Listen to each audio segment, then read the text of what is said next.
Algumas semanas atrás, eu fiz uma postagem no meu Twitter e também no Instagram em que eu argumentava que um indivíduo que afirmasse que o ministro da Educação deveria ser o professor fulano ou o doutor Beltrano podia ser qualquer coisa, menos um conservador. Essa postagem suscitou algum debate e eu tive a oportunidade de explicar o meu ponto.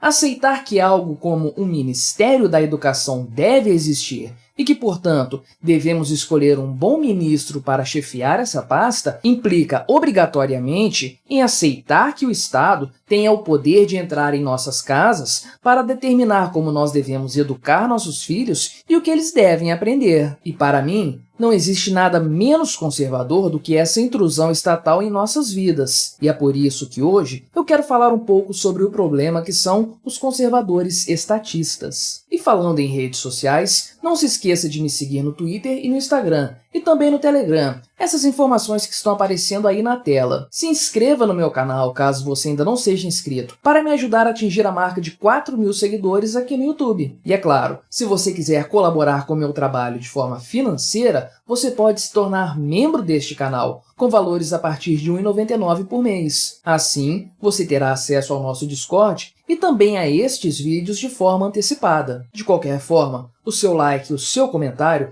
também me ajudam bastante, porque fazem com que o meu canal seja mais recomendado a mais pessoas que curtem esse tipo de conteúdo. Voltando ao tema deste vídeo, que também é um argumento recorrente aqui no meu canal.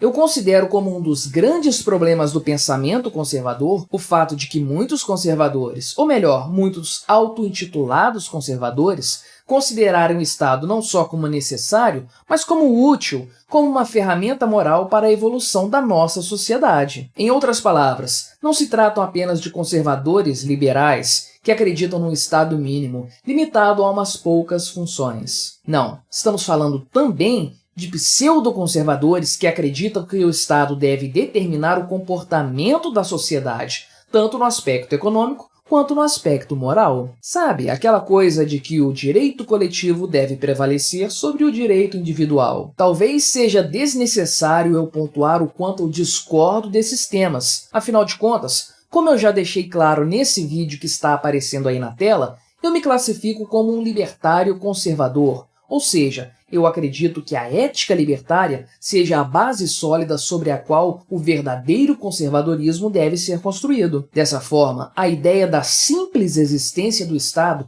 já viola a minha concepção a respeito do conservadorismo, porque pressupõe a aceitação de algum grau de violência por parte dos governantes e de seus agentes contra indivíduos pacíficos. E se alguém é capaz de aceitar esse tipo de violação de algo tão básico, tão natural, tão humano quanto a ética libertária, bem, então esse alguém definitivamente não pode ser considerado um conservador. É claro que, olhando sob esse aspecto, não restam muitos conservadores no Brasil. E eu assumo, seria um pouco pedante da minha parte exigir que essa minha definição de conservadorismo libertário fosse transformado no padrão. E seria uma grande hipocrisia da minha parte negar que muitos nomes conservadores, que em maior ou menor grau compactuam com a existência do Estado, colaboram para que as ideias morais nas quais eu acredito, e mesmo as ideias das liberdades individuais, sejam propagadas aqui na terra de Santa Cruz. Meu objetivo hoje não é apontar o dedo para essas pessoas, embora eu queira sim usar esse mesmo dedo para cutucar a ferida. Meu objetivo é, isso sim,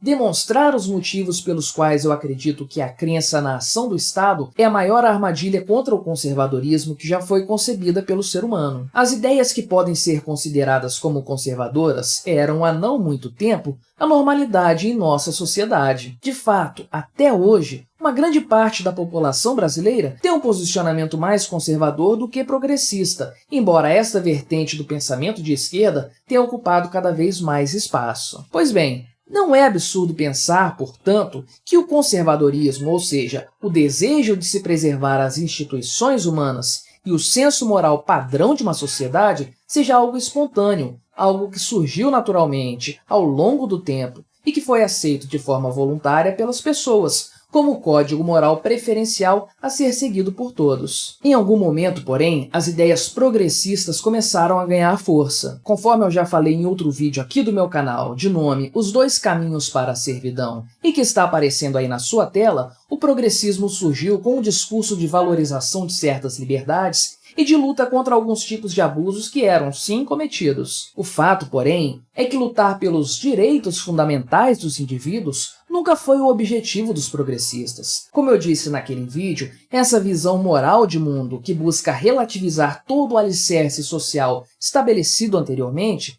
é apenas um dos caminhos que leva ao comunismo. E como tudo o que se relaciona com essa maligna ideologia, o progressismo se valeu do apoio do Estado. A luta contra o conservadorismo foi apoiada pela ação contínua do Estado, com entes estatais cada vez mais cooptados pela esquerda, com espaços estatais cada vez mais ocupados pelos progressistas. E sim, como eu afirmei em um vídeo recente do meu canal, de nome A Nossa Geração Perverteu Sua Noção de Futuro, uma série de comportamentos degenerados e imorais que seriam simplesmente impraticáveis numa sociedade plenamente livre são tornados viáveis por causa da ação do Estado, que premia os pródigos e os promíscuos em detrimento dos controlados e dos responsáveis. Então, o Estado é hoje o maior agente causador da crise moral em que nós vivemos. A partir dessa afirmação, que convenhamos é autoevidente, você já consegue perceber como se torna contraditória a relação entre conservadores e Estado. O meu palpite é que ao longo de décadas, os indivíduos com pensamento conservador foram caindo vagarosamente no canto da sereia estatal, aceitando pequenas imposições estatais e leves intromissões do governo na privacidade de nossas vidas, em troca, como é comum nesses casos, de um pouco mais de segurança e bem-estar. Mas a água foi esquentando vagarosamente e os sapos, ou seriam os patos, acabaram não percebendo que estavam sendo cozidos. Pense em qualquer ação estatal comum hoje em dia, por exemplo,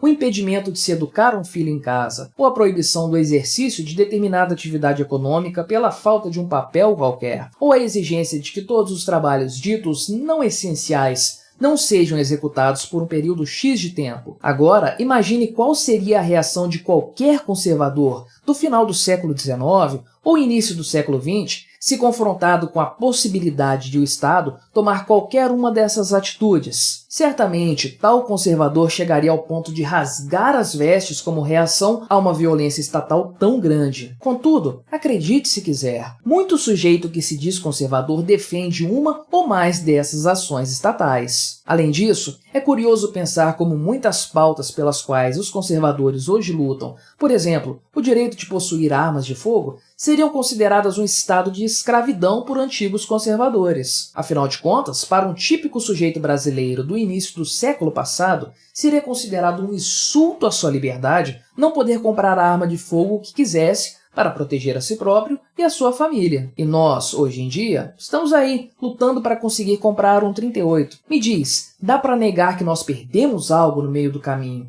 e que a cabeça dos conservadores se abaixou durante muito tempo para a ação do Estado? Eis, portanto, o meu ponto principal neste vídeo e, de certa forma também, neste canal. O conservador, pelo menos nos tempos atuais, deve ser um libertário. É claro, levando em conta o aspecto ético, que vem sempre em primeiro lugar, essa afirmação é evidente. Afinal de contas, a ninguém é dado o direito de agredir um indivíduo pacífico. Porém, mesmo olhando puramente sob o aspecto utilitário, que é secundário, a separação entre pensamento conservador e a ação do Estado se faz necessária porque este último inevitavelmente trabalhará a todo custo para retirar tudo aquilo que é caro aos conservadores. E se não estivermos atentos, nós perderemos tudo mesmo. O grande erro da maioria dos atuais conservadores brasileiros é ainda acreditar no Estado e depositar nele a responsabilidade por restaurar os padrões morais da nossa sociedade. Muitos advogam em favor de mudanças no Ministério da Educação,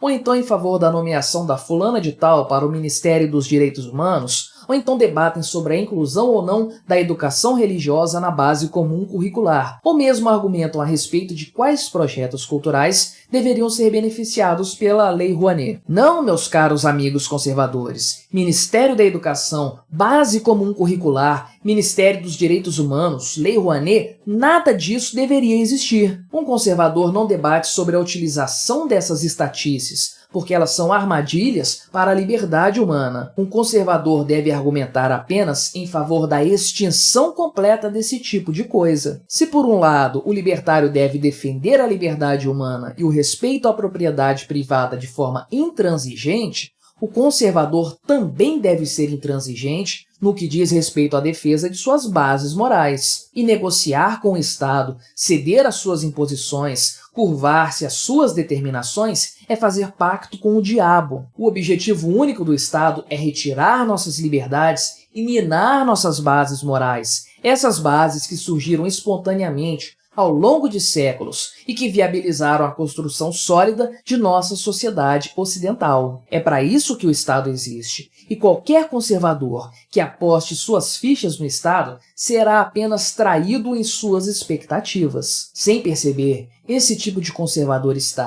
apenas colaborando com a estratégia do inimigo. Se no passado distante era possível conceber a ideia de conservadores apoiadores do Estado numa saudosa era de monarquias hereditárias, em que a política era apenas uma brincadeira de poucos aristocratas, o fato é que hoje, na era das democracias, na era da ditadura da maioria, no tempo dos mandatos de 4 anos, no império da tragédia dos comuns, na prevalência da eleição dos piores, bem, hoje em dia já é impossível aceitar que quem defenda a verdadeira e sólida moral tradicional do Ocidente possa também defender a existência do Estado, de suas estruturas e de suas injustas leis. Lutar contra o Leviatã é um imperativo moral para qualquer conservador que se preze, não apenas pelo claro aspecto ético da questão, mas também pelo aspecto utilitário, por essa luta fortalecer o pensamento conservador a longo prazo. Foi a crença no Estado que levou muitos indivíduos a abandonar os fundamentos conservadores. Foi a fé cega no Estado que fez com que sorrateiramente as ideias progressistas fossem tomando os espaços sociais,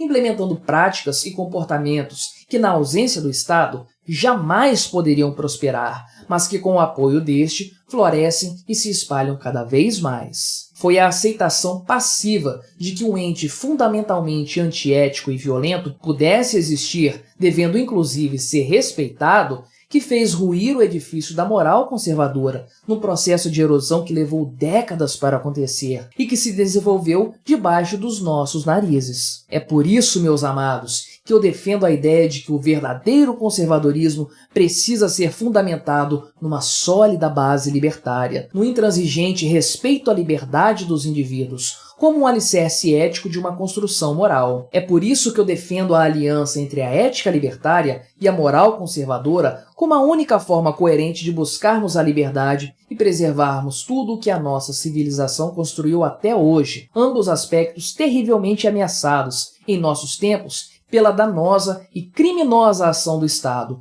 que nos toma a liberdade e que nos atira no lamaçal de suas imoralidades. A única esperança para o conservadorismo é o assentamento de suas ideias morais sobre a legítima base ética do libertarianismo, a defesa da liberdade individual e o respeito à propriedade privada. Perdida essa base, nenhum senso moral digno desse nome poderá prevalecer. Estabelecida essa base, contudo, haverá ainda uma chance de mudarmos a nossa história. Apenas quando a liberdade for o valor moral mais importante para os conservadores, devendo ser defendida até a morte, se for preciso, é que todos os demais valores poderão, quem sabe um dia, ser conservados, de forma que pouco a pouco a batalha moral contra o Estado possa ser vencida e esse longo trabalho de destruição de estruturas sociais e de degradação moral possa ser revertido pelos verdadeiros conservadores, aqueles que não se curvam ao Deus Estado.